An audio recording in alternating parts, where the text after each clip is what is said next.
একমাত্র ওদের অত্যাচারের জন্য এরকম এই অবস্থা। ওরা যদি খেয়াল রাখতো তাহলে এরকম অবস্থা হতো না। সরাসরি টাকার কথা বলছে, আমাকে 2-3 বার রিপ্লাই করছে। ঠাকুরগাঁয়ে পুলিশ হেফাজতে আকরাম আলী নামে এক যুবদল নেতার মৃত্যু হয়েছে। সোমবার দুপুরে অসুস্থ অবস্থায় হরিপুর উপজেলা স্বাস্থ্য কমপ্লেক্সে পুলিশ নিয়ে গেলে চিকিৎসক তাকে মৃত ঘোষণা করেন। পুলিশ বলছে হৃদরোগে আক্রান্ত হয়ে মারা গেছে ওই যুবদল নেতা। আর পরিবারের লোকজন বলছে ডায়াবেটিস সহ বিভিন্ন রোগে অসুস্থ ছিল আটক ওই যুবদল নেতা। পুলিশ আটকের পর অবহেলায় মৃত্যু হয়েছে বলে দাবি করছে যুবদল নেতা আকরামের পরিবার। সকালে গেছি, আমি জানি না যে রাত্রেবেলা কোথায় গেলে ধরছে না কি ধরাইছে না কি হয়েছে, এটা কিন্তু জানি না কোনো কিছু। তো সকালবেলা জানছি, সকালবেলা জানে আমি ঘুম থেকে উঠে ডাইরেক্ট একটা ভ্যান নিয়ে চলে গেছি থানায়। তো আমার ভাই ছিল, আমার মামার ছেলে ছিল, তখন থাকা করে ওর সাথে আর কি বসে আছি, বলছে চালান দিবে 12টা 1টা বাজে গেল, তাও খবর নাই মানে নাই। পরে তখন আমি ধরাই গেলাম, আমি ফের বললাম 12টার দিকে ভাই অসুস্থ, ওষুধগুলো আমি নিয়ে আসি। ওষুধগুলো নিয়ে আমি গেটটাতে দাঁড়ায় আছি, গেটটাতে আমাকে ঢুকতেই দেয় না ওখানে।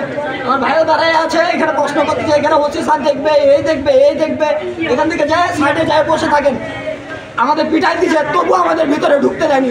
একমাত্র ওদের অত্যাচারের জন্য এরকম এই অবস্থা। ওরা যদি খেয়াল রাখতো তাহলে এরকম অবস্থা হতো না।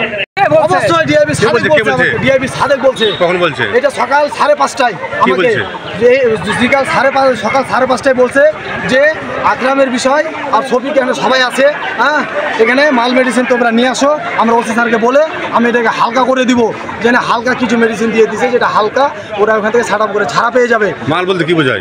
টাকা চাইছে সরাসরি টাকার কথা বলছে। আমাকে 2-3 বার রিপ্লাই করছে। আমার চাচাতো ভাই, আমি ছিলাম ওখানে, হ্যাঁ বড়োর মধ্যে আমি চাচাতো ভাই আছি। ভালো করে বলেন, কালকে আপনার স্বামীকে কখন হচ্ছিল?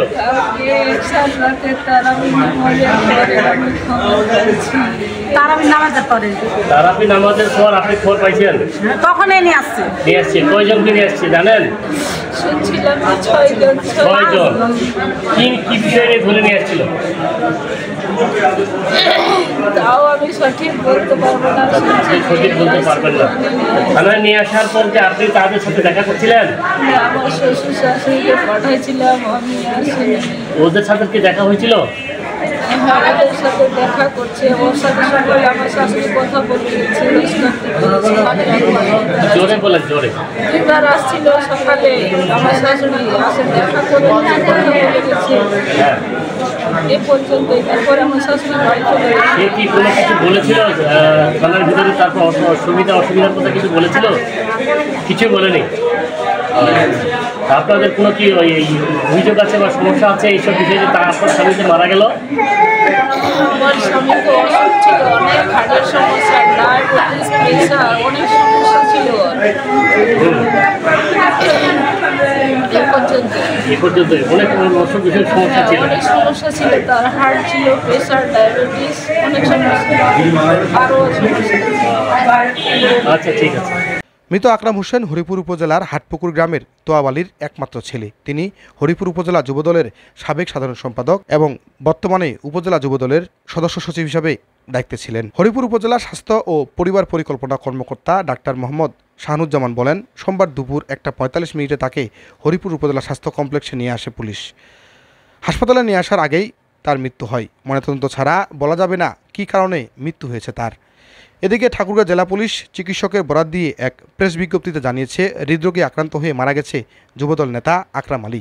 মরদেহ ময়নাতদন্তের জন্য পাঠানো হয়েছে ঠাকুরগাঁও আধুনিক সদর হাসপাতালের মর্গে। ঠাকুরগাঁও পুলিশ সুপার উত্তম প্রসাদ পাঠক গণমাধ্যমকে জানিয়েছেন, যুবদল নেতা আকরাম আলীকে মাদকদ্রব্য নিয়ন্ত্রণ আইনে দায়ের করা মামলায় গত রোববার রাত 9টায় গ্রেপ্তার করে হরিপুর থানা পুলিশ।